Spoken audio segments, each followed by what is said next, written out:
Stephen Hawking once said that nuclear fusion will provide an inexhaustible supply of energy without pollution or global warming. Now, few people would disagree with him.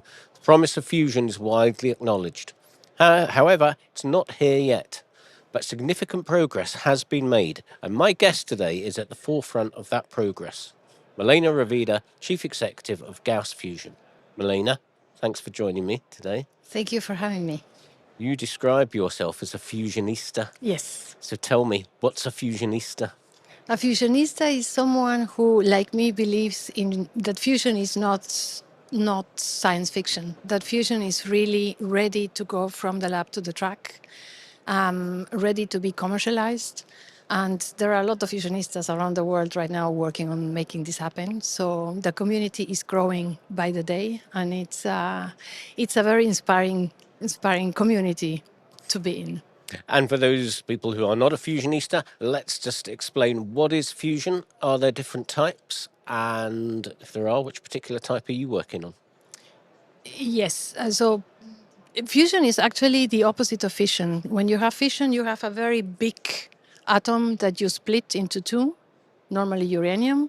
And in fusion, you do the opposite. You have two lighter atoms, and this is usually an isotope of hydrogen. One is called deuterium, the other one is tritium, and you put them together by having a very high temperatures and some conditions, so to speak, so that they can fuse together.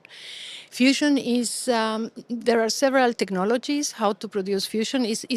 Fusion is what you have heard before, everyone has heard, is the energy of the sun and the energy of the stars. So I like to say fusion is actually solar energy in its purest form. And you can replicate what happens in the star and in the sun on Earth by several technologies. The most common ones are the magnetic confinement one, which is the one we are working on, and the other one is laser. Magnetic, you can have this with two devices. Primarily, one is called the tokamak. This is a device that was developed first in Russia, as the name itself sounds very Russian. And the other one is the stellarator, which is the device that we are using. And this was originally developed in Princeton in the US. Okay, that's great. Thanks for the explanation. Now, your company's ambition is to build Europe's first commercial fusion power plant. Where are you on that journey? What milestones have you reached? Actually, our ambition is to build the first generation of fusion power plants in Europe. Okay. Not only one. Mm-hmm. Yes. You start with one, but of course we are aiming for the first generation of fusion power plants. We started operations 3 years ago, and we accomplished our first milestone 4 or 5 weeks ago with the publication of our conceptual design report, which is a bit of a Bible, so over 1,000 pages, where we describe the whole power plant. Someone asked me yesterday, so you have solutions for everything? No, we don't, but we know what we don't know, which is a very good place to be. And we are working, there are a couple of challenges in fusion, and we are working currently focused on the kind of challenge. We are not reinventing the wheels. One of our chief engineers says, there are enough wheels to be invented. We don't need to start reinventing the wheels. So there are certain things in plasma physics and so on that are known, and we build on that. So we innovate where really it's absolutely necessary because the wheel doesn't exist yet. And so you know what you don't know. Do you know, or do you have a rough idea of when I know you want to build a fleet of commercial plants, but do you know when the first one? Do you have a time frame? We are targeting the beginning of the 2040s. Okay. And you need to understand, this is more or less, it's not about one company building something. This is about the whole supply chain. So the supply chain, if you give me the money today, you give me the money and say, so go. I couldn't run as fast as I could do because the supply chain needs to be built first. So it's really, this is a very complex situation, and it's not about one company working alone. It's about bringing a whole industry to life. And by 2040, what other types of power generation do you think fusion will be sitting alongside? Well, I think that we are going to have the classical renewables still around. We will need sun and solar energy and wind, geothermics. Everything is going to be. I hope that by 2040 we don't have any fossil fuels anymore. But I see also fission still around in the 2040s. France is, but there are some, I think it's 60, the number of fission reactors currently being under construction. So the world is constructing fission reactors that are going to be around in 15 to 20 years, for sure. And so it's interesting you say that. So you as a company have made a lot of progress, but as you say, there is other progress out there. And this has been mirrored by some sort of significant policy progress. Germany recently announced a 2 billion fusion action plan. Would fusion be further down the road if government and maybe industry had got behind it sooner? Or have they only got behind it now? Have we only seen these shifts in policy because of the progress that you and your peers have made? Fusion would be much further if fusion had two things in the past. One is more money, and the second thing is industry interested in fusion. So what is moving the needle at this moment is the fact that industry has changed the role. Industry has been so far always just a vendor for fusion programs, research programs. So fusion was vendor, now industry, and now the industry is being the one to build the fusion power plant. So as we know, industry has another way to deliver is quicker, another way of managing things than research institutions. And there hasn't been actually a research institution ever, except from the Chinese probably, but in the Western world, no Max Planck, no Princeton, no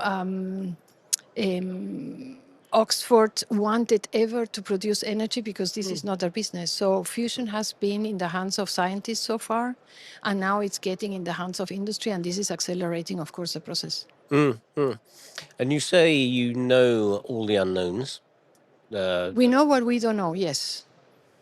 And so, for example, what don't you? What do you know that you don't know?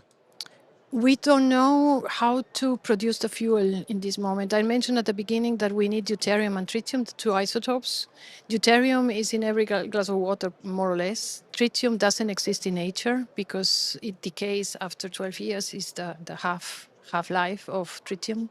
So currently, for example, it's around everywhere in the world. If you put all the tritium together, there are around 25, 30 kilograms.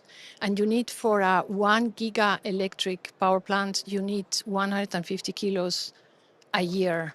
So this is much more that you can find in the whole world. There is no other way than to breed the tritium within the reactor. And the theory is clear. You have a neutron, you have lithium, and then you put them together and you have tritium. Very easy. But this has never been done in a great scale. So this is completely new. And now our engineers are working in one of the technologies how to make this happen. It's about creating the tritium, it's about extracting the tritium, it's about tritium accountability. There are a couple of things that need to be done. And the TRL level, TRL is the technological readiness level, is very, very low for tritium breeding. So we are working on that. And as you've already illustrated, you're working with other partners along the way. The energy sector is now full of talk about the need for collaboration, but fusion has only got where it is today by collaborating all the time. Isn't fusion a model of collaboration, if you like? I think everything. I don't come from this academic world, but I think in the academic world, you cooperate with everyone. So if you talk to the scientists, they come and go from China, the Chinese come and go. So there is a very, very, very nice collaborative spirit, I would say. You see ITER, for example, also in fusion. This is the biggest project in the world right now. And everyone is collaborating there. So China, Russia, the US, everyone is in there. The EU, of course. When it comes to industry, this is a different thing because you have money, and when money comes, you are interested in protecting also, for example, your IP. And this is one of the things that the companies that working, but this is not. This has nothing to do with. This is not a characteristic of fusion. This is it speaks for Yeah, for sure. everything. But still, collaboration is vital. I think you collaborate also with the supply chain. And you collaborate also with the research institutions, because without scientists, fusion is wouldn't be possible. So you need to have the public, the private. You need to have also, in a certain way, the regulators. You need to have the politicians on board. You have to have the population also on board, because if everyone is going, against campaigns against fusion and against nuclear energy, then you don't go anywhere.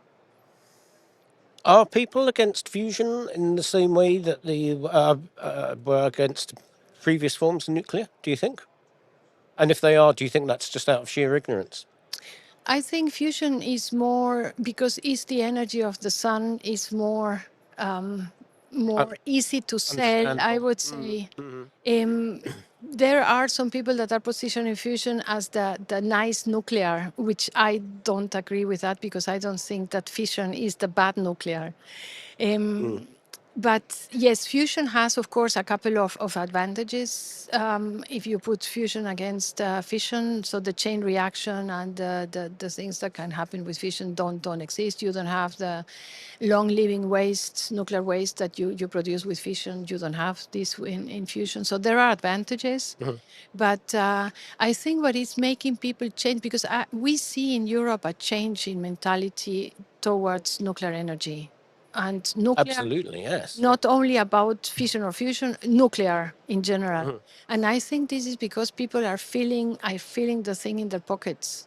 So they are seeing that when the war Ukraine Russia happened, people started really. I know in the UK, I used to work at that time with a company, and we had a lot of people from the UK working with us, and they were telling me they weren't able to pay the bill for the heating in the winter. Yeah. And then you have a problem, and then you say, I don't care. If it's nuclear energy, then that is going to keep me warm, then bring me nuclear energy. So I think that this situation changed the perception or softened the stance of people against nuclear.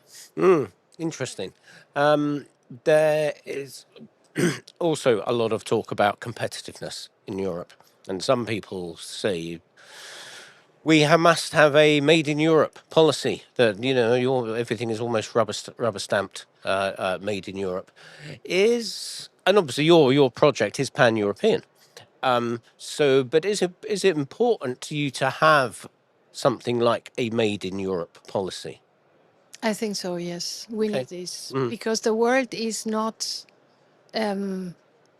developing forward. I think in the world we are developing backwards. So you see the whole thing with globalization and so on. The idea a couple of years ago, it was we innovate in the first world and we produce in the third world because it's more.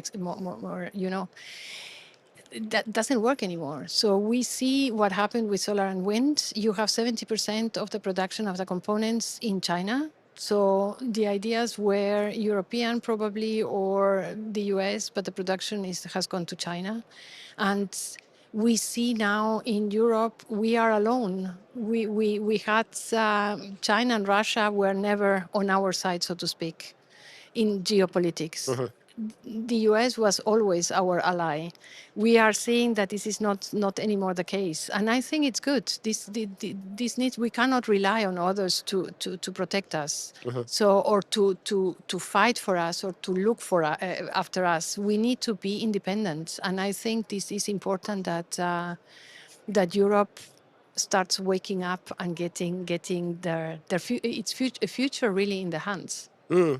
And in that competitive race, does it matter? Does it matter to be first, or does it just matter No. that you're in the race?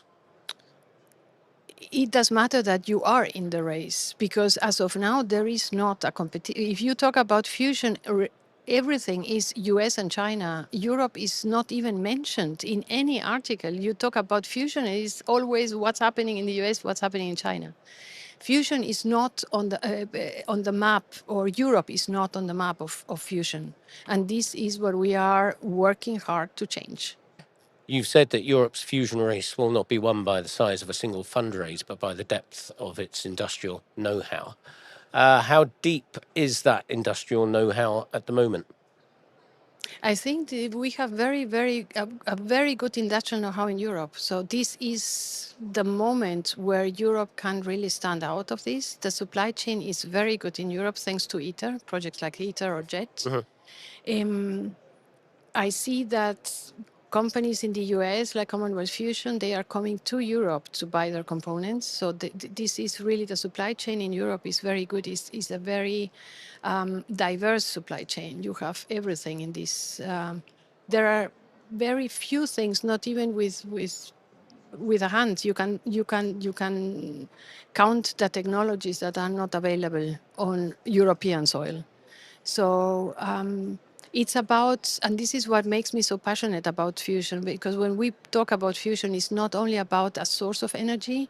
For us, fusion, it can rekindle the industry in Europe. This can be really, I talk about the renaissance of European industry. And this is what motivates me, because we want to continue being an industrial, the countries that form Europe will want to continue being industrial countries. So, and fusion is offering a possibility to keep this industry in Europe.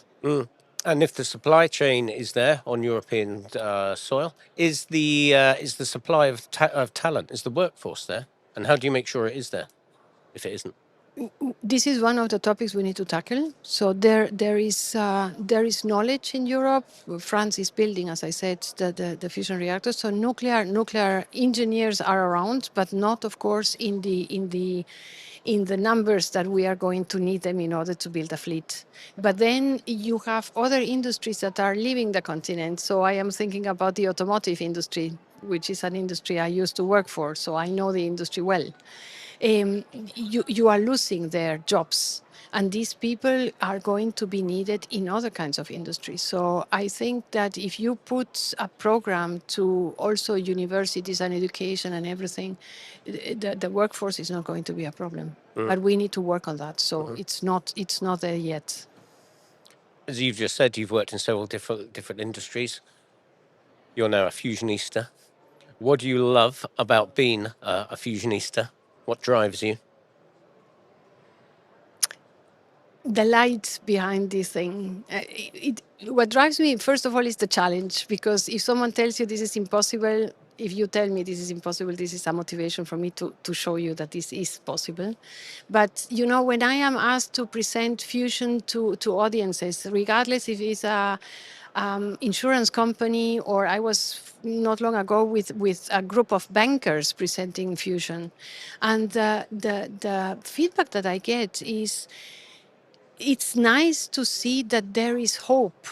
And I think this is what motivates us, because this is something for the future. It's not talking about taking out jobs and reducing costs here. And it's really something that we are working to make the future brighter, to use one of these catchy things. You've made this podcast brighter, Milena. Thank you so much for joining us today. It's been a pleasure. And to hear more, join the Enlit community.